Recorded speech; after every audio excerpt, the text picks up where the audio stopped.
வணக்கம் தொலைக்காட்சி நேயர்களே, வணக்கம். செய்திலும் நிஜமும் நிகழ்ச்சி உங்களை வரவேற்கின்றோம். வாருங்கள். நேற்று பார்த்தீங்கன்னா பாராளுமன்றத்தில் அமெரிக்க அந்த புலம்பெயர்ந்த சட்டத்திற்கு புறம்பாக கைது செய்யப்பட்ட 105 இந்தியர்கள் கை விலங்கோட கால் விலங்கோட சரியான முறையில் உணவு வழங்கப்படவில்லை என்ற குற்றச்சாட்டெல்லாம் சாட்டப்பட்ட சூழ்நிலையில் நேற்று பார்லிமெண்ட்ல எதிர்கட்சிகள் எல்லாம் ஒரு போராட்டத்தை நடத்தியிருக்கிறாங்க. அவமானம் சொல்லிட்டு நேற்று நாடாளுமன்ற வளாகத்திற்கு முன்பு எதிர்கட்சிகள் ஒரே ஆர்ப்பாட்டம் போராட்டம் தாங்க. ஆமா, அதுல என்ன அப்படின்னு பாத்தீங்கன்னா அமெரிக்காவில இருந்து சட்டவிரோதமாக குடியேறியவர்கள் நாடு கடத்த முடிவு இது பண்ணாங்கல்ல, அவங்களை அந்த ராணுவ விமானத்துல தனி விமானத்துல கொண்டு இது பண்ணும்போது கிட்டத்தட்ட ஒரு 14 மணி நேரம் இந்தியர்களுக்கு கைவிலங்கு போடப்பட்டது குறித்து இது மனிதாபிமானமற்ற செயல் அப்படின்னு சொல்லி நேற்று அதை கண்டிச்சு இது குறித்து மத்திய அரசு விளக்கம் தர வேண்டும் அப்படின்னு சொல்லி நேற்று நாடாளுமன்ற வளாகத்துல எதிர்கட்சிகள்லாம் ஆர்ப்பாட்டம் நடத்தினாங்க. அதுதான் அதை ஒட்டி நேற்று நாடாளுமன்றத்திலையும் மத்திய வெளியுறவுத்துறை அமைச்சர் ஜெய்சங்கர் விளக்கம் அளித்தது நம்ம ஒரு புறம் பார்க்கிறோம். ஆமா, அவங்க என்ன சொல்லிட்டாரு ஜெய்சங்கர்னா, இதெல்லாம் அனுப்பி வைத்த ஏஜென்ட்டுகள் அவங்க மீது கடுமையான நடவடிக்கை எடுக்கப்படும். ஏன்னா இந்த புரோக்கர்ஸ் அண்ட் ஏஜென்ட்ஸோட செயல்பாடுகள் தான் மிக மோசமாக இருக்குன்னு பார்த்தா அது நிறைய பேர் நேற்று சொல்லி பாத்தீங்கன்னா எல்லாமே அந்த ஏஜென்ட்டுகள் கிட்ட தான் ஒருத்தர் 30 லட்சம் ரூபா கொடுத்து ஏமாந்துருக்காரு, ஒருத்தர் 42 லட்சம் ரூபா கொடுத்து ஏமாந்துருக்காரு, இவர் வெளிநாட்டுக்குள்ள கூட்டு போறோம் அப்படின்னு சொல்லி பணத்தை கொடுத்து ஏமாற்றப்படுகிறது. அதுக்கு முன்னாடியே என்ன அப்படின்னா, இந்த விவகாரங்கள் பேசுறதுக்கு முன்னாடியே நாடாளுமன்ற வளாகத்தில் எதிர்கட்சிகள் என்ன பேசுறாங்க அப்படின்னு பாத்தீங்கன்னா அதையும் நம்ம பார்க்க வேண்டியிருக்கு. அதுல என்ன காங்கிரஸ் என்ன சொன்னாங்க அப்படின்னு பாத்தீங்கன்னா நீங்க அமெரிக்காவில இருந்து சட்டவிரோதமான இந்தியர்கள் சட்டவிரோதமா தங்கியிருந்த இந்தியர்கள் அனுப்பிச்சிருக்கீங்க, அவங்க என்ன தீவிரவாதிகளா, ஏன் இந்த மாதிரி அவங்களை கை கால் இதெல்லாம் விலங்கு போட்டு கூட்டு வந்திருக்கீங்க அப்படின்னு சொல்லி காங்கிரஸ் ஒரு புறம் பக்கம் அந்த மாதிரி கோரிக்கையை விட அவங்க திரிணாமுல் காங்கிரஸ் என்ன சொல்றாங்க அப்படின்னு பாத்தீங்கன்னா அவங்க அதாவது உலகிலேயே மிகப்பெரிய 5வது பெரிய பொருளாதார நாடுன்றீங்க, ஏன் உங்களால அங்க உள்ள இந்தியர்களை திருப்பி அழைத்து விட போறதுக்கு உங்களால ஒரு விமானம் கூட அனுப்ப முடியலையா அப்படின்னு சொல்லி இவரு என்ன சொல்றாரு ஜெய்சங்கர், எனக்கு 2012 காலகட்டத்துல இது மாதிரிதான் விலங்கு போட்டு கூட்டு வருது வழக்கம். இது பழைய நடைமுறை தான், இதுல ஒண்ணு புதுசா இது பண்ணல, அதுல பெண்கள் குழந்தைகளை யாரும் அது பண்ணல அப்படின்னு சொல்லி இது பண்ணுங்க. இருந்தாலும் என்னன்னா நாங்க அமெரிக்க அரசு கிட்ட என்ன சொல்றோம் அப்படின்னு பாத்தீங்கன்னா, இந்த மாதிரி நாடு திரும்பி அழைத்து விடுகின்ற இந்தியர்களை அவமானப்படுத்த வேண்டாம் அப்படின்னு சொல்லி அமெரிக்க அரசு கிட்ட நாங்க கோரிக்கை வைத்துள்ளோம் அப்படின்னு சொல்லி நேற்று மத்திய வெளியுறவுத்துறை அமைச்சர் நாடாளுமன்றத்துல மாநிலங்களவையில விளக்கம் அளித்திருக்கிறார். அப்படிங்கறது பார்த்தாலும் கூட உள்ளபடியே பாத்தீங்கன்னா அங்க இங்க இருந்து போயிருக்காங்க இல்லங்க, அவங்களுடைய கதைகள்லாம் கேட்கும்போது உண்மையிலுமே ரொம்ப கொடூரமா இருக்குது. அதுலயும் சொல்றாரு ஒருத்தர் இந்த ஜஸ்பால் சிங் பஞ்சாப்ல இருந்து ஒருத்தர் என்ன சொல்றாரு அப்படின்னு பாத்தீங்கன்னா, நான் கிட்டத்தட்ட அமெரிக்காவுக்கு சொல்வதற்காக 30 லட்சம் ரூபாய் கொடுத்தேன், ஆனாலும் இருந்தாலும் எனக்கு முறையான விசா வழங்கமாக முதல்ல இந்த பிரேசில் அழைத்து சென்று அங்க பிரேசில்ல ஒரு 6 மாசம் தங்க வச்சிருக்காங்க. அங்க இருந்து மெக்சிகோ அதாவது அங்க இருந்து நாங்க அமெரிக்காவில் நுழையும் போகும்போது கைது செய்யப்பட்டு கிட்டத்தட்ட ஒரு 6 மாசம் சிறையில் வைக்கப்பட்டிருந்தோம் அப்படின்னு சொல்லி இது பண்ணிருக்காங்க. அதன் போக 6 மாசம் சிறையில் விட்டு வேற ஒரு இடத்துக்கு மாத்தினாங்கன்னா சரி ஓகே அமெரிக்காவுக்கு தான் கூட்டு போறாங்க அப்படின்னு நினைச்சா கடைசியில இந்தியாவுக்கே அனுப்பிச்சிட்டாங்க. இதனால எனக்கு ரொம்ப அவமானம் பிடிச்சு வரும்போது எனக்கு கை கால் தான் விலங்கோட போட்டு தான் அனுப்பிச்சிருந்தாங்கன்னு சொல்லி ஏற்கனவே நாடு கடத்தப்பட்டவர் இது பண்ணிருக்காங்க. இன்னொருத்தர் என்ன சொல்லிருக்காருன்னா பாத்தீங்கன்னா படகுல கூட்டு போனாங்க, 18 மலையை தாண்டி 18 மலை கிட்டத்தட்ட ஒரு கத்தார் வழியா நாங்க போனோங்க. கத்தார் வழியா பிரேசில் போய் பிரேசில்ல இருந்து பெருவுக்கு விமானத்துல அழைத்தா சொல்லிட்டு கடைசியில கொலம்பியாவுக்கு டாக்ஸியில அழைச்சிட்டு போவாங்க. அங்கிருந்து கொலம்பியாவில இருந்து பனமாவில இருந்து கிட்டத்தட்ட ஒரு 14-18 மலைகளை தாண்டி காட்டு பகுதியில கடல் ஆறு எல்லாம் பிரயாணம் செஞ்சோம். கிட்டத்தட்ட ஒரு திரைப்படத்துல வர மாதிரியே சொல்லி இது பண்ணிருக்காங்க. இப்படி எல்லாம் பண்ணி இது பண்ணா கூட எங்களுக்கு 40 லட்சம் ரூபா ரொம்ப லாஸ். அதோட இங்க திருப்பி வரும்போது எங்களுடைய பொருளாதாரத்தை இழந்து வாழ்வாதாரத்தை இழந்து ரொம்ப அவமானகரமா ஆயிடுச்சு அப்படின்னு சொல்லி இது பண்ணா அதுக்குதான் ஜெய்சங்கர் சொல்றாரு, இந்த மாதிரி ஆசை வார்த்தைகளை காட்டி அமெரிக்காவிற்கு சட்டவிரோதமாக யாரெல்லாம் அழைத்து சென்றாங்களோ அந்த ஏஜென்ட்டுகள் மீது கடும் நடவடிக்கை பாயும். அதோட என்னன்னா இந்தியாவை பொறுத்தவரை எந்த நாட்டிற்கும் சட்டவிரோதமாக செல்லக்கூடாது அப்படிங்கறது தான் கருத்து. அதனால யாரும் செல்ல வேண்டாம் அப்படிங்கறத அவர் சொல்லி இருக்கிறாரு. நீ இந்த மாதிரி பணம் கொடுத்து ஏமாந்து போனா கூட சில நாள்ல திருப்பி அனுப்பப்படுவீங்க. அது சாதாரண அனுப்பி வைக்க மாட்டீங்க, விலங்குடன் அனுப்பி வைக்கப்படுவீங்க. அதனால எச்சரிக்கையா இருங்க. அமெரிக்க ஆசையெல்லாம் கைவிட்டு இந்தியாவிலே இருங்கன்னு தான் சொல்றோம். தாயத்துல இருங்க. இதோட பாத்தீங்க அப்படின்னா இந்த விவகாரங்களை ஒட்டி என்ன அப்படின்னா இந்த ஏற்கனவே இந்த புலம்பெயர் பாதுகாப்போருக்கான சட்டம் இருந்து இல்லைங்க, அதுல வந்து சட்ட திருத்தம் கொண்டு வரணும் அப்படின்னு சொல்லி வந்து கோரிக்கை எழுந்திருக்குது. ஆமா, அதுல பாத்தீங்கன்னா வந்து மத்திய அரசும் குடியேற்ற சட்டத்தை திருத்தணும், புலம்பெயர் பாதுகாப்பு நலனுக்கான குடியேற்ற சட்டத்தை திருத்தணும் அப்படின்னு சொல்லிட்டு காங்கிரஸ் எம்பி சசி தரூர் தலைமையில் வந்து வெளியுறவுத்திற்கான பார்லிமெண்டரி கமிட்டி தொடர்பான பரிந்துரை அளித்துள்ளதாங்க. அது சம்பந்தம் 1983ஆம் ஆண்டு குடியேற்ற சட்டத்தில் திருத்தங்கள் செய்த அவசியம் என்றும் வெளிநாடு வேலை குறித்து மாநில அரசுடன் இணைந்து வெளியுறவுத்துறை அமைச்சகம் விழிப்புணர்வை ஏற்படுத்த வேண்டும் கூறப்பட்டுள்ளது. அதை ஒட்டி என்ன அப்படின்னு பாத்தீங்கன்னா இப்ப சென்னை உள்ளிட்ட ஒரு 14 நகரங்கள்ல வந்து புலம்பெயருக்கான பாதுகாப்பு அலுவலர்கள் இருக்காங்களாம். இந்த அலுவலகங்களை வந்து அனைத்து மாநிலங்கள்லயும் வந்து கொண்டு வரதுக்கான ஏற்பாடுகள் எல்லாம் செய்யப்பட்டிருக்கிறது அப்படின்னு வந்து சொல்லியிருக்கிறாங்க. இல்ல ஏற்கனவே சில ஆண்டுகளுக்கு முன்னாடி எல்லாம் பாத்தீங்கன்னா ஒரு தேசிய கீதம் ஒரு படம் கூட வந்துச்சு. சரிங்க. அதாவது வெளில துபாய்க்கு போறதுக்காக பணம் கட்டிட்டு கடைசியில அங்க கூட்டு போகாம விட்டுருவாங்க. அதே மாதிரி கதாநாயகன் ஒரு படம், பழைய படம் வந்து சீனிவாசன் டைரக்ஷன், மலையாளத்துல வந்த படம், தமிழ்ல பண்ணுவாங்க. துபாய் கூட்டு போறேன்னு சொல்லிட்டு கொச்சின்ல விட்டுருவாங்க. இந்த மாதிரி சம்பவங்கள் எல்லாம் நடந்திருக்கு. இதெல்லாம் பார்த்த அப்புறம் தான் துபாய்க்கு பணம் போறது கட்டிட்டு போறது. மதுரை எல்லாம் பாத்தீங்கன்னா இது அனுப்புறதுக்குன்னே பெரிய கூட்டமே இருக்கு. அந்த மாதிரி ஒருத்தர் வந்து துபாய்க்கு போறேன்னு சொல்லிட்டு இங்கிருந்து மும்பை போய் மும்பையிலேயே வந்து எம்எல்ஏ ஆன மகாராஷ்டிரா எம்எல்ஏ ஆன கதையெல்லாம் இருக்குல்லங்க, கேப்டன் அவர்லாம் இருக்காரு. அது மாதிரி இதெல்லாம் துபாய்க்கு நடைபெற்ற இந்த சம்பவம் அமெரிக்கா கொஞ்சம் கொஞ்சமா குறைஞ்சதுங்க. தமிழ்நாட்டுல பல பேருக்கு குறைச்சிட்டாங்க. பணம் கட்டி பாம்பே போறது, துபாய் போகுது, அங்கெல்லாம் போய் ஒட்டக்க மேய்க்க வேண்டிய சூழ்நிலை ஆயிடுதுன்னு சொல்லி குறைச்சாங்க. இப்ப அந்த மோகம் பல லட்சமா மாறி இப்ப அமெரிக்கா போறதா மாறி இருக்கு, ஆஸ்திரேலியா போறதா மாறி இருக்கு, கனடா போறதா மாறி இருக்கு. இதெல்லாம் கொஞ்சம் வந்து ஆசையை குறைத்து தமிழ்நாட்டில் இருக்குன்னு தான் சொல்றாங்க. தமிழகத்தில இருந்து போறவர்கள் எண்ணிக்கை என்ன இருக்கு? தமிழகத்திலிருந்து முறைப்படி இங்க உள்ள ஐடி பணியாளர்கள் முறைப்படி போறாங்க. ஆனா வடமாநில இந்த குஜராத், இந்த சண்டிகர், பஞ்சாப் இந்த இடங்கள்ல தான் வந்து சட்டவிரோதமா போற எண்ணிக்கை ரொம்ப அதிகமா. ஆந்திரா, தெலுங்கானாலே கொஞ்சம் அதிகமா இருக்கு. ஆய்வுல வருது, தகவல் வருது. எப்படியாவது அமெரிக்கால போய் நம்ம செட்டில் ஆயிட்டோம்னா பொண்ணு பார்க்கும்போது கிலோ கணக்கில் தங்கம் வாங்கினாங்க, வரதட்சணையா அப்படின்ற மாதிரி சிந்தனை பல இடத்துக்கு போயிடுது. அதுதான் இவருக்கு இந்த பிரச்சனையை ஏற்படுத்துறது. பார்த்தா அதே அமெரிக்கால பாத்தீங்கன்னா சொல்லிட்டாரு, ஏற்கனவே ராணுவத்துல வந்து இவங்களுக்கு எல்லாம் கிடையாதுன்றாரு. 3ஆம் தரத்திற்கு பாலைத்தனுக்கு இப்ப வந்து பெண்கள் கிடையாது. பெண்களுக்கான விளையாட்டு பிரிவில் அதாவது திருநங்கைகளுக்கு இடமில்லை அப்படின்னு சொல்லி நிர்வாகத்துல கையெழுத்திட்டாருங்க. என்ன விஷயம்னா பெண்களை வந்து இந்த பெண்களை விட இந்த 3ஆம் பாலினத்திற்கு வந்து கொஞ்சம் சக்தியும் பலமும் அதிகம். சோ அந்த இடத்துல போயிட்டு இவங்க பறந்துக்கிட்டாங்கன்னா பெண்கள் இடத்தை வந்து இவங்க ஆக்குபை பண்ணிடுறாங்க. பெண்களுக்கு வந்து எந்த விதமான இடமும் அதுல வந்து கிடைக்காம போயிடுது. சோ அதனால வந்து 3ஆம் இடத்துக்கு கிடையவே கிடையாது. அதனால வந்து விளையாட்டு துறையும் கிடையாது. கிட்டத்தட்ட பாத்தீங்கன்னா 1100 விளையாட்டு பள்ளிகள்ல 5,30,000 பேர் பயில்றாங்களா. அதுல வந்து 10 பேர் மட்டும்தான் 3ஆம் பாலினத்தான். அந்த 10 பேருக்காக பெண்களை எல்லாம் ஒதுக்க முடியாது. அதனால இதையும் நான் வந்து தடை செய்ய, ராணுவத்தில் தடை செய்தது போல இங்கேயும் நான் தடை சொல்றேன் அப்படின்னு அமெரிக்கால ட்ரம்ப் டெய்லி ஒரு அறிவிப்பு வெளியிட்டு கொண்டே இருக்கிறார். ஒரு அதிபரா பொறுப்பேற்றதுல இருந்தே பல அதிரடி நடவடிக்கைகள் 14 அதிரடி உத்தரவுலாம் வெளியிட்டு இருக்கிறாரு. என்னன்னா குடியேற்ற சட்ட திருத்த மசோதா அப்படின்னாரு. அப்புறம் வந்து 3ஆம் பாலினத்தினர்களுக்கான இந்த இது பண்ணாரு. அடுத்து வந்து மெக்சிகோ நாடு இருந்தாரு. அடுத்து பனாமா கால்வாய் எல்லாம் இது பண்ணாரு. இன்னும் நேற்றுக்கு பார்த்தீங்கன்னா வந்து அந்த 3ஆம் பாலினத்தில் வந்து பெண்கள் விளையாட்டு பிரிவில் வந்து கலந்து கொள்ள முடியாதுன்னாரு. அதை ஒட்டி என்னன்னா கிட்டத்தட்ட ஒரு 50 இடங்கள் அமெரிக்காவில் 50 மாகாணங்கள்ல 50 இடங்கள்ல வந்து இதை எதிர்த்து ஆர்ப்பாட்டம் நடத்தி இருக்கிறதையும் நம்ம பார்க்கிறோம். அதை ஒட்டி நேற்றுக்கு ஒரே போராட்டமயமா இருந்ததையும் பார்க்கிறோம். இதோட என்ன அப்படின்னா இந்த உத்தரவுக்கு வந்து சிலர் வந்து வரவேற்பும் தெரிவிச்சிருக்கிறதையும் பார்க்கிறோம். நம்ம அது வந்து பலரும் ஏன்னா இவர் தேர்தல் அறிக்கையில எல்லாம் சொல்லிட்டாரு. அப்படின்னு பார்த்தா பென்ஷன் குறித்த ஆராய குழு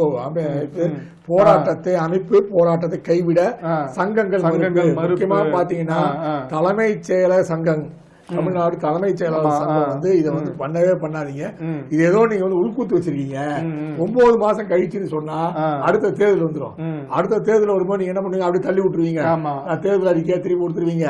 அதனால அதெல்லாம் வேலைக்கு ஆகாது, நீங்க உடனே அறிவிங்க அப்படின்னு சொல்லி. இல்ல அதோட என்ன அப்படின்னாங்க, ஒரு புறம் வந்து ஒரே போராட்டமயமா இருக்கிற நேரத்துல வந்து என்ன அப்படின்னா இவங்க வந்து ஓய்வு திட்ட ஆராயம் குழுவிற்கு எதிர்ப்பு தெரிவிச்சு வந்து அதாவது வந்து அந்த தலைமைச் செயலக ஊழியர் சங்கம் வந்து கருப்பு பேட்ச் அணிந்து நீங்க போராட்டம் நடத்த போறாங்க. ஆமா, அது வந்து என்னன்னா நீங்க வந்து சொல்றதை எங்களால் ஏற்றுக்கொள்ள முடியாது. தேர்தல் வாக்குறுதிப்படி பழைய ஓய்வு திட்டத்தை நடைமுறைப்படுத்தவில்லை. அதை விட்டுட்டு நீங்க வந்து ஓய்வூதிய திட்டத்தை வந்து ஆராய்ந்து வந்து பரிந்துரை செய்யறதெல்லாம் சொல்லியிருக்கீங்க. அதை எங்களால் ஏற்க முடியாது. இருந்தால் திட்டமிட்டபடி வந்து கருப்பு பேட்ச் அணிந்து நடத்தும் போராட்டம் தொடரும். அதாவது நாங்கள் அதை நடத்தியே தீர்வோம் அப்படின்ற மாதிரி சொல்லியிருக்காங்க அப்படின்னு இவங்க ஒரு புறம் சொல்ல வந்து இந்த ஜாக்டோஜியோ அரசு ஆசிரியர்கள் அரசு ஊழியர்கள் கூட்டமைப்பு இருக்குல்லங்க, அவங்க வந்து திட்டமிட்டபடி வந்து தாலுகா மாநில அளவில் அந்த போராட்டம் தொடரும் அப்படின்னு சொல்லி நேற்று அறிவிச்சிருக்காங்க. அதான் என்ன நேற்றுல முன்னாடியே அறிவிச்சிட்டாங்க. அதுல என்ன சொல்றாங்கன்னா பென்ஷன் குறித்து 6000 நீங்க குழுவெல்லாம் வந்து நாங்களால வந்து அந்த நீங்க வந்து இது பண்ணதை எங்களால் ஏற்றுக்க முடியாது, அதனால எங்களோட போராட்டத்தை நாங்கள் கைவிட மாட்டோம் அப்படின்னு சொல்லிட்டு என்ன சொல்றாங்க அப்படின்னு பாத்தீங்கன்னா 2021க்கு முன்னாடி நீங்க தேர்தல் வாக்குறுதியில வந்து பழைய ஓய்வூதிய திட்டத்தை அறிவிப்போம் அப்படின்னு நீங்க ஆட்சிக்கு வந்து 4 ஆண்டுகளை கடந்து வந்து நீங்க என்ன வந்து பழைய ஓய்வு திட்டத்தை அறிவிக்கல, அதை நடைமுறைக்கு கொண்டு வரல. அதை விட்டுட்டு நீங்க இப்ப பாத்தீங்கன்னா வந்து ஓய்வூதிய திட்டத்தை அமல்படுத்துவது குறித்து வந்து நீங்க வந்து குழு அமைச்சிருக்குன்னு சொல்றீங்க. இதை எங்களால் ஏற்றுக்கொள்ள முடியாது. அதோட என்ன அப்படின்னா ஒருங்கிணைந்த பென்ஷன் திட்டம், புதிய பென்ஷன் திட்டம், பழைய பென்ஷன் திட்டம் இதெல்லாம் இருக்குது. ஒருங்கிணைந்த பென்ஷன் திட்டம் மத்திய அரசு கொண்டு வந்திருக்காங்க. இதில் எது சிறந்தது அப்படின்னு சொல்லி நீங்க இந்த குழு அமைத்து அதுக்கு நீங்க 9 மாத கால அவகாசம் வெளியிட்டிருக்கீங்க. இந்த 9 மாத கால அவகாசத்துல உங்களை ஆட்சியே முடிந்துவிடும், உங்களை ஆட்சியே இதாயிடும், ஆட்சிக்கான காலம் முடிந்துவிடும், திட்டங்களை நடைமுறைக்கான காலம் முடிந்துவிடும், அதனால் எங்களை இதனால் ஏற்றுக்கொள்ள முடியாது அப்படின்னு சொல்லிட்டு அதுக்கான காரணம் என்ன சொல்றாங்க அப்படின்னு பார்த்தோன்னா நீங்க ஏற்கனவே தமிழக அரசின் சார்பில் இப்படிதான் வந்து 2015 வந்து எங்களுடைய போராட்டம் வந்து தீவிரமடைந்த போது வந்து ஒரு குழு அமைத்தீங்க. யாருன்னா அப்போதைய முதல்வர் ஜெயலலிதாவும் சரி, அவர் சாந்தா சீலாவா ஐஏஎஸ் அதிகாரி அவங்க தலைமையில் அடிச்சீங்க. அதன் பிறகு வந்து 2017 வந்து ஐஏஎஸ் அதிகாரி ஸ்ரீதர் தலைமையில எடப்பாடி பழனிசாமி முதலமைச்சர் வந்து குழு அமைத்தாங்க. இந்த குழுவோட அறிக்கையெல்லாம் வீணா போனதுதான் இதாயிடுது, மற்றபடி அதனால ஒரு பிரயோஜனம் இல்லை அப்படின்னு சொல்லிட்டு மறுபடியும் இதே மாதிரிதான் நீங்க அறிவிக்கிறீங்க. அதனால இது வந்து எங்களால் ஏற்றுக்கொள்ள முடியாது, அதனால எங்களுடைய போராட்டங்கள் திட்டமிட்டபடி நடக்கும் அப்படின்னு சொல்லிட்டு என்ன சொல்றாங்க அப்படின்னு பாத்தீங்கன்னா வந்து அந்த தாலுகா அலுவலகங்கள்ல வந்து போராட்டம் நடக்கும். அதே மாதிரி வந்து வரும் 25ஆம் தேதி மாவட்ட தலைஞர்கள் மறியல் போராட்டமும் நடத்துவோம் திட்டமிட்டபடி அப்படின்னு சொல்லியிருக்காங்க.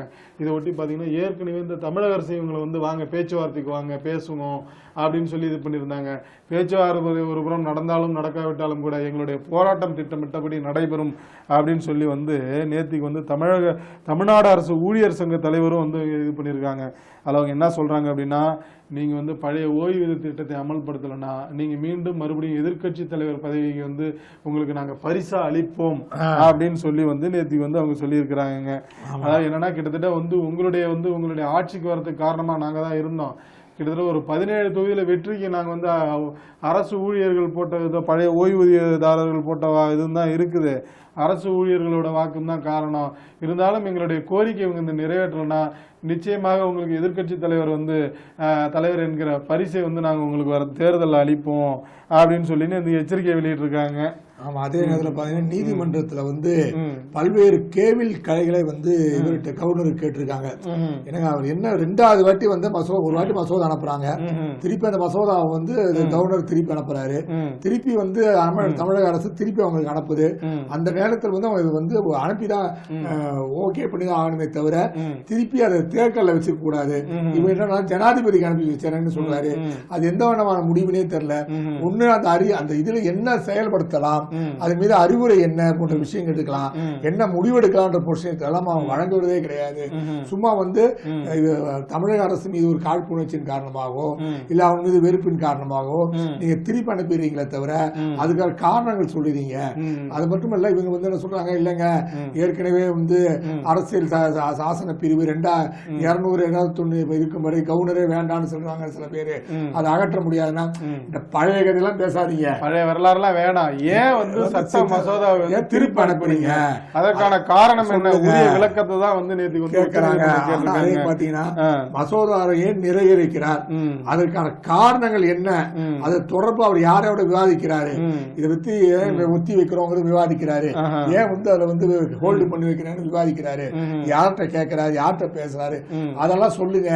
அதெல்லாம் சொல்லாம வந்து சும்மா வந்து எடுத்து நீங்க வந்து ஹோல்டு பண்ணி வைக்கிறதுக்கான காரணம் என்ன அப்படின்னு பல்வேறு கேள்வி கணைகளை வந்து உச்சநீதிமன்றம். அதோட பாத்தீங்கன்னா நேத்திக்கு வந்து என்ன அப்படின்னா உச்சநீதிமன்றம் என்ன கேள்வி கேட்டிருக்காங்க அப்படின்னா, நான் வந்து தமிழக சட்டசபை வந்து ஒரு மசோதா நிறைவேற்றி வைக்கிறாங்க, அதை வந்து நீங்க வந்து கவர்னர் கணிக்கிறாங்க, அது கவர்னர் வந்து நிறுத்தி வைத்தால் அதே மசோதாவை மீண்டும் தமிழக அரசு திருப்பி அனுப்பிச்சது அப்படின்னா கவர்னர் என்ன செய்வீங்க அப்படின்னு சொல்லி, கவர்னருக்கு என்ன செய்ய வேண்டும் அப்படின்னு சொல்லி கேள்வி கேட்டிருக்காங்க. அதோட என்ன அப்படின்னா, நீங்க வந்து ஜனாதிபதிக்கு வந்து அனுப்பிச்சீங்கல்ல, அது என்ன நடைமுறையில அனுப்பிச்சு வச்சீங்க, மீதி மசோதாவை ஏன் வந்து அப்படியே வந்து கிடப்புல போட்டீங்க, இது போன்ற கேள்விகளுக்கெல்லாம் இங்க இடம் இருக்குது, அதுக்கான உரிய விளக்கத்தை நீங்கள் தர வேண்டும் அப்படின்னு சொல்லி வந்து இது பண்ணாதான், நீங்க சொன்ன மாதிரி அந்த பழைய வரலாறு எல்லாம் சொன்னாங்களா, பழைய வரலாறு வேண்டாம், நீங்க உரிய விளக்கத்தை தாங்க அப்படின்னு சொல்லி வந்து இன்னைக்கு அந்த வழக்கை வந்து நான் வந்து காலையில எடுத்துக்கொள்கிறோம் அப்படின்னு சொல்லி இது பண்ணிருக்காங்க. இது ஒருவர் இறக்க தமிழக அரசு வந்து அங்க வந்து வாதங்கள் வைத்திருக்கிறாங்க. என்ன அப்படின்னா வந்து, அதாவது வந்து மக்களால் தேர்ந்தெடுக்கப்பட்ட மசோதாக்கள் மீது வந்து அந்த உறுப்பினர்கள் வந்து அந்த மசோதாக்கள் நிறைவேற்றி அனுப்புறாங்க. ஆனா அதை வந்து கவர்னர் இது பண்றாரு. கவர்னர் வந்து என்ன அப்படின்னா, தன்னுடைய வந்து கவர்னர் என்பவர் அமைச்சரின் குழுவின் முடிவுகளுக்கு கட்டுப்பட்டவர்.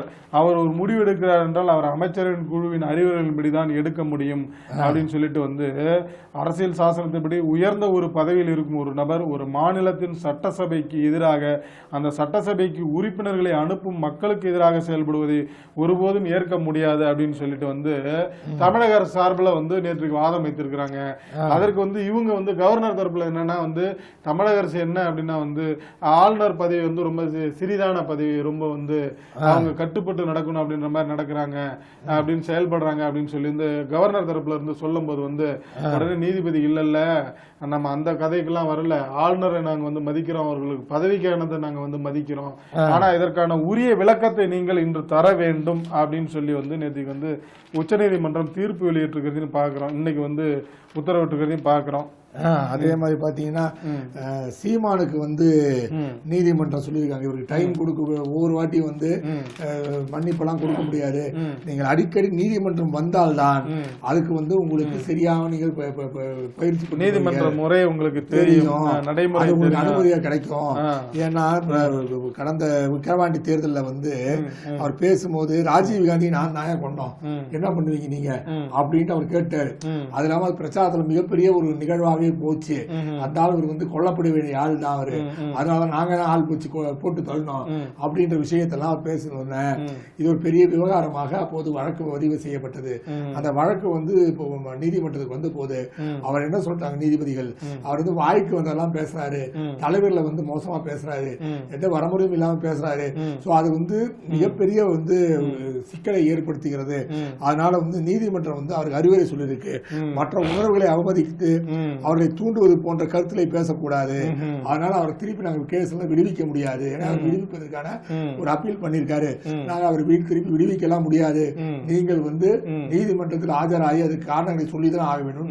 அதாவது என்ன அப்படின்னா வந்து தனிப்பட்ட நபர்களை வந்து தாக்கி பேசும்போது வந்து கட்டுப்பாடு தேவை, தனிப்பட்ட நபர்களை வந்து தூண்டும் விதமாக வந்து கருத்து தெரிவிக்க கூடாது, அப்புறம் இருதரப்பு மோதலை உருவாக்கும் மாதிரியான கருத்து எல்லாம் தெரிவிக்க கூடாது அப்படின்னு சொல்லிட்டு வந்து அதனால நீதிமன்ற விசாரணைக்கு ஆஜரானால்தான் அவர் என்ன பேசினார் என்பது தெரிய வரும் அப்படின்னு சொல்லி வந்து அவரு அந்த வழக்கு அந்த விசாரணையில இருந்து இதாவது விலக்கு கேட்டிருந்தாருங்க. அந்த விலக்கெல்லாம் தர முடியாது, நீங்க ஆஜராகிதான் வேண்டும், நீதிமன்றத்தின் விசாரணையில் வந்து வழக்கு விசாரணை வந்து ஆஜராகிதான் வேண்டும் அப்படின்னு சொல்லி வந்து நேற்றுக்கு நீதிபதி வேல்முருகன் அவர்கள் உத்தரவிட்டதையும் நம்ம பார்க்கிறோம். அப்படி நீங்க சொன்னீங்கன்னா நீங்க வந்து ஒரு புறம் உத்தரவு இருக்கட்டும் அப்படின்னு சொல்லிட்டு மார்ச் 1 ஜாதிவாரி கணக்கெடுப்பு நடத்த கோரி வந்து நாம் தமிழர் கட்சி சார்பில் வந்து பேரணி நடத்தப்படும் என்று நேற்று அறிவிச்சிருக்கிறாங்க. கட்சி தலைமை அறிவித்துள்ளதையும் நம்ம ஒரு புறம் பார்க்கிறோம். வந்து நடிகர் விஜய் வந்து பேசியிருக்காரு, எங்க தமிழகத்தை ஆளும் கட்சி இருக்கு, ஜாதிவாரிக்கு மக்கள் தொகை கணக்குறதுக்கான ஆய்வு கூட்டம் கூட நடக்கல, தெலுங்கானா மற்றும் மற்ற மாநிலங்கள் நடந்துகிட்டு இருக்கு, தெலுங்கானால மாநிலத்துக்கு அங்க வந்து அதை மட்டும் எப்படி சாத்தியமானது, அங்க சட்டசபை சிறப்பு கூட்டம் கூட்டி ஜாதிவாரி கணக்கெடுப்பு ஆய்வுலாம் அறிக்கையெல்லாம் சமர்ப்பிச்சிருக்காங்க, இதெல்லாம் தமிழக அரசு செய்யவே இல்லை, கேட்டா மத்திய அரசு மேல தாட்டி விட்டுறீங்க, நீங்க வந்து அதுக்கான முன்னெடுப்பு செய்யவே இல்லை, ஆனா கேட்டால் வந்து மத்திய அரசு செயல்படவில்லை, நாங்க சும்மா இருக்கிறோம்னு சொல்றீங்க, உங்களோட செயல்பாடு மிகவும் மோசமாக இருக்கின்றது, திமுக பாஜகம் ஒன்றுதான் அப்படின்னு விஜய் அவர்கள் அறிக்கை வெளியிட்டு இருக்காருங்க. வந்து ஒரு காடுவெட்டி குரு அவர்கள் நினைவிடத்திற்கு போய் வந்து அமைச்சர் சிவசங்கர் வந்து மாலை எடுத்து மரியாதை செலுத்தார் இல்லைங்க. அதை ஒட்டி அங்க போகும்போது வந்து சிறிய வந்து சலசலப்பு ஏற்பட்டதுங்க. என்ன அப்படின்னா, அமைச்சர் சிவசங்கர் போகும்போது வந்து அவர் அந்த பகுதியோட அமைச்சர், அந்த பகுதி அமைச்சர், ரெண்டாவது அந்த சமூகத்தை சார்ந்தவர், வன்னியர் சமூகத்தை சார்ந்தவர். ஏற்கனவே வந்து அமைச்சர் சிவசங்கருக்கும் வந்து பாமகவிற்கும் வந்து கருத்து வேறுபாடுகள்லாம் நிறைய இருந்திருக்குது. அவர் காடுவெட்டி குரு அவங்க உயிரோட இருக்கின்ற காலத்திலும் சரி இப்பொழுதும் சரி வந்து சில இடங்கள்ல வந்து கருத்து வேறுபாடுகள், அந்த வன்னியர் இடஒதுக்கீடு சம்பந்தமா 2 பேருக்கும் அறிக்கைகள் வந்து வாயிலா வந்து கருத்து வேறுபாடுகள்லாம் பரிமாறிக்கொள்ளப்பட்டதா. அதை ஒட்டி வந்து நேதி அவர் வந்து அந்த 1ஆம் தேதி பிப்ரவரி 1 வந்து 3ஆம் தேதி வந்து அவர் சிலைக்கு வந்து மாலை அணிக்க போயிருக்கிறாருங்க. மாலை அணிவிக்க போகும்போது வந்து அங்க உள்ள வந்து அந்த உள்ளூர் பகுதி பாமக பிரமுகர்கள் வந்து என்னன்னா, மாவீரன் காடுவெட்டி குரு வாழ்க, மருத்துவர் ஐயா வாழ்க அப்படின்னு சொல்லிட்டு வந்து இடஒதுக்கீடு என்ன ஆயிற்று, 10.5% இடஒதுக்கீடு என்ன ஆயிற்று அப்படின்னு சொல்லி வந்து அவங்க கோஷம் போட அங்க கொஞ்சம் சலசலப்பாயிடுச்சுங்க. அதை ஒட்டி வந்து சலசலப்பான உடனே என்ன பண்ணிருக்காங்க, ஒரு நிகழ்ச்சி எல்லாம் முடிச்சுட்டு போன பிறகு வந்து அந்த கோரிக்கை எடுத்தாங்களா, அந்த இது பண்ணாங்கல்ல, முழக்கமிட்டாங்கல்ல, அதுல வந்து ஒரு 3 பேரை வந்து கைது பண்ணி சிறையில் அடைச்சிட்டாங்க வந்து என்ன அப்படின்னு சொல்லிட்டு. இதை ஒட்டி நேற்றுக்கு வந்து பாட்டாளி மக்கள் கட்சி தலைவர் அன்புமணி ராமதாஸ் வந்து என்ன இது பண்ணிருக்காருன்னா, எங்க அரசியலமைப்பு சட்டத்துல வந்து தங்களுடைய கருத்து தெரிவிக்கிறதுக்கு இடம் இருக்குது, வந்து அதாவது மாற்று கருத்து தெரிவிக்கிறதுக்கான இடம் இருக்குது. அப்படி இருக்கும்போது வந்து நீங்க வந்து கருத்து தெரிவிக்கிறவங்க எல்லாத்தையும் கொண்டு போய் ஜெயில வச்சீங்கன்னா என்ன நியாயம் அப்படின்னு சொல்லிட்டு, இந்த மாதிரி அடக்குமுறை எல்லாம் வைத்து பாமகவை நீங்க அடக்கி ஒடுக்கி விடலாம் என்று நினைக்கிறார்கள். அப்படி நீங்க அடக்கி ஒடுக்கணும்னு நினைச்சீங்கன்னா உங்களுக்கு வந்து பரிசு என்ன கிடைக்கும் அப்படிங்கிறது உங்களுக்கே தெரியும் அப்படின்ற மாதிரி எல்லாம் வந்து நேற்றுக்கு அறிக்கை வெளியிட்டு நம்ம ஒரு புறம் பாக்குறோங்க. அதே நேரத்தில் பாத்தீங்கன்னா மத நல்லிணக்க வழிபாடு முந்தானது ஒரு குண்டை தூக்கி போட்டாரு செல்வ பெருந்தகை. நீங்க மட்டும் தான் கூட்டம் சேர்த்துவீங்களா, நாங்க கூட்டம் சேர்க்கிறோம் பாருங்க அப்படின்னு பார்த்தா அதுக்கப்புறம் மூச்சு பேச்சியே காணாம. அதுக்கப்புறம் காங்கிரஸ் அங்க லோக்கல் இருக்கிற ஆளுங்கிட்ட எல்லாம் வந்து ஏதோ லட்சோப மக்கள் கூடிட போறாங்கன்னு போலீஸ் பயந்து, என்னப்பா ஏதோ உங்க தலைவர் அறிவிச்சாரு, என்ன நடக்குமா நடக்காதா, வருவீங்களா வரமாட்டீங்களான்னா, எங்களுக்கு அது விஷயம் எல்லாம் தெரியாதுங்க, நீங்க வேற அவர் சொன்னதோட சரிங்க. சரி போலீஸ் இதை பெரிய சீரியஸா எடுத்து ட்ரெயின் பஸ் இல்லன்னா பிளைட்ல வருவாரான்ட்டு அந்த லிஸ்ட் எல்லாம் செக் பண்ணி பார்த்தா எதுலயுமே ஒரு பேரை காணான்னு கேட்டு அதே மாதிரி இல்லாம சொல்லிட்டாங்களா, இல்ல தனித்தனி வழிபாடு மட்டும்தான் வந்து அனுமதிக்கப்படுது, கூட்டு வழிபாடு கிடையாது, அதனால வந்து எப்படி வந்தாலும் உங்களுக்கு அனுமதி கிடையாதுன்னு சொன்னேன். அப்பா அப்படின்னு நினைச்சா செல்வ பெருந்தகை, எப்படி ஒரே டாக்ஸில போய் 4 பேரோட போய் ஆர்ப்பாட்டம் பண்ண போறோம், இதுல வந்து இவங்க வந்து நம்ம இன்னும் அவமானப்படுத்துவானுங்க. ஏற்கனவே முதல்ல கிருஷ்ணசாமி தலைவர் இருக்கும்போது 5 பேர் போய் ரயில மறிச்சாங்க, அதே பெரிய அவமானமா போச்சு. அதனால நிமிடம் போயிட்டு 5 பேரோட திருப்பரங்குன்றத்துல இருந்து இன்னும் அவமானமா போயிடும், நல்ல வேலை போலீஸ் அனுமதி தரல, அதனால முருகர் அவரை வெட்டிட்டாரா பாத்தீர்களா, நிகழ்ச்சியில் இருக்கும் எங்களுக்கே தமிழக அரசு அனுமதி தர மறுக்கிறது அப்படின்னு சொல்லிடலாம் பின்னாடி தப்பிச்சோண்டா அப்படின்னு சொல்லிட்டு அவர் வச்சுட்டாராங்க. அவரு வந்து நாங்க வாபஸ் வாங்கிக்கிறோம், அதை நாங்க பின்தேதி எட்டு நாங்க சொல்லிக்கிறோம் அப்படின்னு சொல்லிட்டாராங்க அவரை. அது பண்ணி நேற்றுக்கு வந்து ஒரு முக்கியமான அறிவிப்பு ஒன்று வந்து மத்திய அரசின் சார்பில் வந்து வெளியேறுங்க. யார் அப்படின்னு பார்த்தீங்கன்னா நிதின் கட்காரி வந்து அவர் வந்து அறிவிப்பு வெளியிட்டிருக்காரு. என்ன அப்படின்னு பார்த்தீங்கன்னா, அந்த சுங்கச்சாவடிகள்லாம் இருக்குல்ல, அதோட அடாவடிகள்லாம் வந்து நம்ம வந்து பார்த்துக்கிட்டு இருக்கோம் காலமா நடைமுறை எப்படி இருக்குதுன்னு. அதுவும் குறிப்பா அந்த பண்டிகை காலங்கள்ல அங்க உள்ள அந்த போக்குவரத்து நடைமுறைகளை சீர்படுத்துறதுக்கு கிட்டத்தட்ட நம்ம இங்கெல்லாமே வந்து நம்ம சென்னை உள்ள என்ற அந்த பரனூர் சுங்கச்சாவடிகள்லாம் வந்து தீபாவளி பொங்கல் டைம் எல்லாம் போயிட்டு வந்தாங்கன்னா எவ்வளவு வாகன நெரிசல் இருக்கும். இன்னும் நள்ளிரவை தாண்டியும் வந்து அங்கேயே நின்றுட்டு இருக்கிற அந்த கதைகள்லாம் நம்ம பார்த்துக்கிட்டு இருந்தோம். அதை ஒட்டி தான் வந்து இப்ப என்ன சொல்லியிருக்காருன்னா நிதின் கட்காரி, இது போன்ற வாகன நெரிசல்களை தவிர்க்க நாடு முழுவதும் வந்து ஒரு திட்டத்தை அமல்படுத்தலாம் இருக்கும் அப்படின்னு சொல்லிட்டு, என்ன அப்படின்னா அதாவது வந்து ஆண்டிற்கு நீங்க 3000 வந்து அந்த சுங்கச்சாவடி கட்டணத்தை வந்து செலுத்திட்டீங்கன்னா அது ஃபாஸ்டாகோட இணைஞ்சிரும். அப்படி கட்டிட்டீங்க அப்படின்னா நாடு முழுக்க நீங்க எங்க வேண்டுமானாலும் சென்று வரலாம் அப்படின்றாங்க. அதே மாதிரி வந்து ஒரு 30,000 கட்டினா 15 ஆண்டுகளுக்கு வந்து நாட்டில் எங்க வேண்டுமானாலும் சுங்கச்சாவடிகள் இது பண்ணலாம் அப்படின்னு சொல்லி இது பண்ணிருக்காங்க. இந்த திட்டம் ஏற்கனவே இருந்திருக்காங்க. அதாவது மாதம் வந்து ஒரு 340 ரூபாயோ என்னமோ வந்து கணக்கு இருக்குதுங்க. 340 ரூபாய் தாங்க. அது வந்து கட்டிட்டோம் அப்படின்னா வந்து அந்த பகுதிகளில் வந்து எப்ப வேணாலும் வந்து சென்று வரலாம் அப்படின்ற மாதிரி ஒரு திட்டம் இருந்திருக்கு. அதை நம்ம இப்ப குறைச்சி வந்து 3000க்கு வந்து இது பண்ண போறோம். ஆண்டுக்கு வந்து 3000 வந்து இது பண்ணோம்னா வந்து பயனுள்ளதா இருக்கும் அப்படின்னு சொல்லி வந்து அது சம்பந்தமான அறிவிப்பு விரைவில் வெளியாகும் அப்படின்ற மாதிரி எதிர்பார்க்கப்படுகிறது. இந்த திட்டத்தை நாங்கள் பரிசீலனை வைத்திருக்கோம் அப்படின்னு சொல்லி நிதின் கட்காரி சார்பில் இருந்து வந்து நேற்றுக்கு தகவல்லாம் வெளியானதுங்க. உள்ளபடியே இது வந்து ரொம்ப நல்ல விஷயம், நல்ல இதுதான்.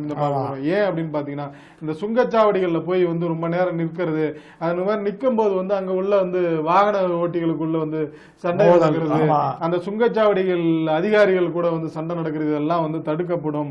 சுங்கச்சாவடிகள் வந்து அடித்து நொறுக்கப்படுவதும் அப்படிங்கறதையும் நம்ம ஆமா அதையும் நம்ம பார்க்கிறோம். இதெல்லாம் அதே மாதிரி பாத்தீங்கன்னா போலீஸை தாக்கிய என்ன பண்ணாங்கன்னா சிவகங்கையில சோமநாதபுரத்துல வந்து ஒரு பெண் வந்து ரொம்ப அவமானமா பேசி ட்ரெஸ் எல்லாம் கழட்டுவேன் ஜாக்கிரதை அப்படிலாம் சொல்லி பயங்கரமா பேசி ரொம்ப அவமானப்படுத்திருக்காங்க. பெண்ணோட தாயார் வந்து இது என்ன ஒரு பெண் பாதுகாப்பே இல்லையா போலீஸுக்கு, காவல் அதிகாரிகளுக்கே பாதுகாப்பு இல்லாத நிலைமை நடக்குது.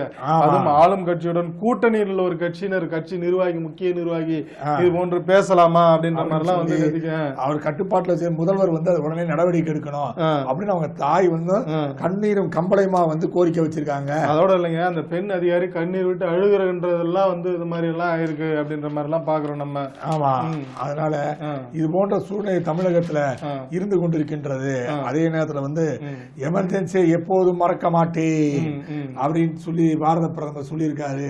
ஏன்னா எமர்ஜென்சி காலத்துலதான் பலரும் வந்து சிறைச்சாலை சென்றார். RSS நிர்வாகிகள் அது ஏற்பட்ட கொடுமைகள் மட்டும் இல்ல, அரசுக்கு ஆதரவாக இல்லாததால் கிஷோர் குமார், தேவானந்த், பாலிவுட் திரை பிரபலங்கள்லாம் எந்த அளவுக்கு மோசமாக நடத்தப்பட்டன என்பது எனக்கு தெரியும். அந்த ஒரு காலத்திலும் எமர்ஜென்சியின் போது எந்த ஒரு நடந்த கொடுமைகளை நான் மறக்க மாட்டேன் அப்படின்ற விஷயத்தையோ சொல்லியிருக்காருங்க. அப்படி பாத்தீங்கன்னா நேத்திக்கு வந்து அதோட இல்லைங்க, அதாவது என்ன அப்படின்னா வந்து இத்தனை ஆண்டு காலமாக வந்து காங்கிரஸ் குடும்பத்திற்கான வளர்ச்சி மட்டும்தான் இருந்தது. இப்ப நாங்க வந்த பிறகு அனைவருக்குமான வளர்ச்சி, அதாவது என்னன்னா பாஜக பொறுத்தவரை தேசத்திற்கான முன்னுரிமை, அந்த வளர்ச்சியை நோக்கி செல்றோம். சப்கா சாத் சப்கா விகாஸ் அப்படிங்கிற மாதிரி அனைவருடன் இணைந்து அனைவரின் வளர்ச்சி என்ற கொள்கையின் அடிப்படையில் பாஜக அரசு செயல்பட்டு வருகிறது. ஆனால் இதை வந்து சிலர் ஏற்றுக்கொள்ள மாட்டார்கள். குறிப்பா வந்து காங்கிரஸ் ஏற்றுக்கொள்ள மாட்டாங்க. கடந்த 50 வருடமா வந்து தாஜா மாடல் தான், அதாவது ஒரு குறிப்பிட்ட சிலரை வந்து அக்கறைப்படுத்துகின்ற வளர்ச்சி திட்டங்கள் தான் இது பண்ணியிருந்தாங்க. நாங்கள் வந்து பிறகு அனைவருக்குமான திட்டங்களை கொண்டு வந்து இது பண்ணியிருக்கோம். அதனாலதான் எங்களை 3வது முறையாக ஆட்சியில் அமர்த்தி இருக்கிறார்கள் மக்கள் அப்படிங்கிற மாதிரி சொல்லி இருக்கிறார்கள் நேற்றுக்கு. கண்டிப்பாக நேர்களே பல்வேறு செய்திகளை பார்த்தோம். மீண்டும் திங்கட்கிழமை சந்திப்போம். அதுவரை நன்றி, வணக்கம். நன்றி, வணக்கம்.